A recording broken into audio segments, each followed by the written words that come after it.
I'ma break off from the weak minds, they can stay soft. You can change lives, you create thoughts, never waste time. You got one shot, you got one life, better pop off. What do you like? Make a dream job. No 9-5, no mean boss, just my life and free thoughts. Let's talk about the Warriors and the Grizzlies. On the series right now, which is actually tied 1-1. This has been an exciting series. I think more exciting than what we thought. There's a lot of drama that's going about it. Obviously, the Gary Payton Jr. injury that happened, which, whether you like it or not, it was a cheap shot. I'm just going to say that right now. It was a cheap shot. Every NBA player watches it and is like, that was such a cheap shot. Yeah.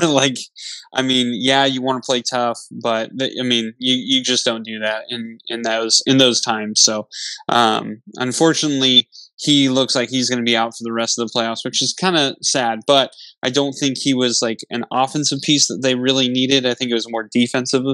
And when we talk about the Warriors, I think the Warriors as a whole are still okay. Yeah, but Cody, this has been an interesting series. Ja went for 47 the last game. So, your thoughts? Who you think is going to end up on top?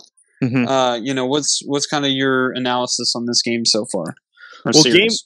Game one, I thought that the Warriors basically just showed that their experience was going to be basically the difference maker in this series against Memphis, because they are essentially a really young team. I think the youngest in the league, and they're going up against basically 3-time champions in Draymond Green, Steph Curry, and Klay Thompson. And, Draymond Green gets thrown out of the game. Klay Thompson has a poor shooting game. Steph Curry didn't really shoot very well either, but Jordan Poole kind of helped him stay in the game.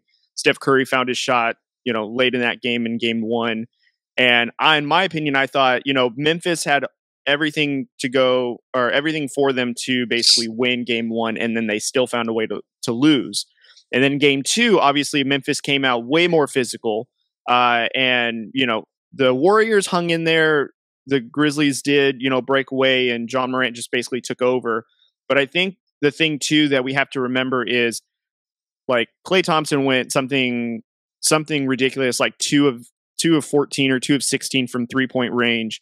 None of the Warriors shot very well from 3-point range, which is very rare. And yet they only lost by, I think, like 5 points. So, in my opinion, like, did the Grizzlies play physical? Yes. But I think with, the Warriors having Jordan Poole, Steph Curry, Klay Thompson, Andrew Wiggins, they have all these offensive weapons. And then you have Draymond Green, who's basically, all NBA defense for a number of years.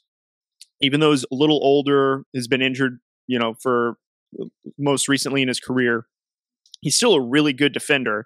And you can see him orchestrating the defense, orchestrating the offense, and, it's sometimes getting the best of Memphis. But, with how the series has been playing out, being very physical, I don't think it's the Warriors game, but I think they have so many shooters that you have to account for that it's throwing off the defense of Memphis.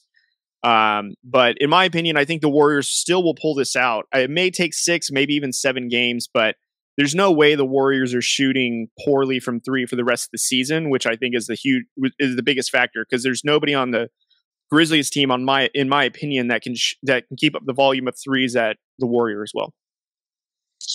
I have to agree. I think I think this is the Warriors series to lose, honestly.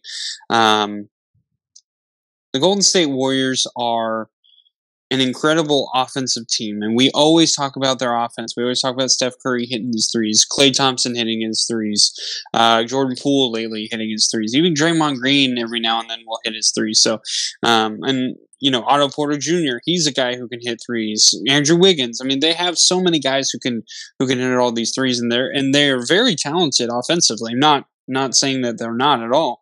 But what I am saying is we don't talk enough about that defense, and that defense is very stingy. Now, of course, Ja went for 47. How can you say that their defense is this? Listen, Ja is a special player.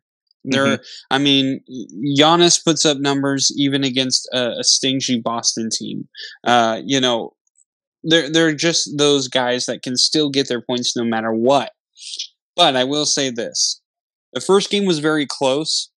but I would argue it wasn't as close as it looked. I felt like there were some factors that kind of led towards Grizzlies kind of making a comeback. It looked like they might be able to pull it off. Obviously, in the end, they didn't. And then this game was very close as well. And I really think that the game was set, the tone was set when Gary Payton Jr. did end up getting injured. And I think that kind of sucked a little life out of the Warriors. Now, they didn't play terrible. It wasn't like they weren't in the game the whole time. But, you know, it does, you kind of have to change on the fly of what you're doing. And I think you're going to see in Game 3, you're going to really see a Warriors team come out and really start just pouring it on the Grizzlies. I think the Grizzlies are a nice team. They're, as you mentioned, they're a young team. You know, they're going to have to learn how to play. But you're right. The Grizzlies don't have the shooters that the Warriors have. On bad nights, the games are going to be close. On good nights for the Warriors, they could end up blowing them out. And I think the Grizzlies do have a good defensive team. I mean, Dylan Brooks, obviously, he's probably going to be suspended for the next game. But Dylan Brooks is a great defender. Brandon Clark is a good defender. Jaren Jackson, he's pretty good. You know, so they have some good defenders, but these are guys like Jaren Jackson. I don't really trust him against guards. Brandon Clark, he can hold his own, but like John Morant, he's majority of the time on defense. He's kind of a liability in that sense. So I don't know. There's a lot of factors that just make me like, even though I saw the performance by John Morant and how incredible it was, which, you know, I'm not taking anything away, but at the same time, I looked at that game and was like, I still think the Warriors are way better. Like, I just feel like, you know, the tone was set and the Grizzlies took advantage and they were home, of course. So I think that played a factor, but I think you're going to see more Warriors moving forward in this series.